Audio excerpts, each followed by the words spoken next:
हाय, मी अश्विनी. माझ्या व्हिडिओमध्ये स्वागत आहे तुमच्या सर्वांचं. मी लग्न घरात आहे, श्रुतीचं लग्न आहे, त्याच्यामुळे आम्ही स्वयंपाक करतोय मैत्रिणी मिळून. बघा, सगळ्या भरपूर पाहुणे जमलेत. पाहुण्यांच्यासाठी स्वयंपाक चालू आहे. वांग्याची भाजी आणि भाकरी असा बेत आहे. सगळ्यात छान मस्त तयारी करते. काय करते तू प्रीती? लसूण सोलते तू. त्या वहिनी भाकरी बनवतात. छान भाकरी बनवते. ही माझी मैत्रीण निर्मला. मिळून आम्ही वांग्याची भाजी बनवतो. गोड हसली आहे अंजली. तेल टाकलं ना? हो, टाकलं. तू जेवढं सांगितलं ना तेवढं टाकलं मी. काय काय टाकलं ग त्याच्यामध्ये? हळद, मीठ आणि हिंग.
वांग शिजवायचं होतं आणि वांग्याची भाजी लवकर करायची होती म्हणून एका कढईमध्ये बाजूला मसाला भाजून घेतला आम्ही.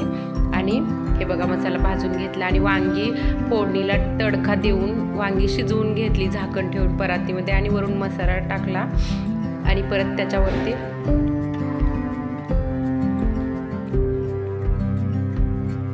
सगळा मसाला वांग्यामध्ये टाकला आणि वरून पाणी टाकून थोडंसं उकळी मारून घेतली. वांग्याची भाजी तयार झाली. असा हा वांग्याची भाजी, भाकरी आणि भात असा बेत होता पाहुण्यांच्यासाठी. व्हिडिओ कसा वाटला कमेंटमध्ये मला सांगा. व्हिडिओ आवडल्यास शेअर करा. चॅनलला माझ्या नवीन असेल तर तुम्ही सबस्क्राईब करा. Thank you for watching my video.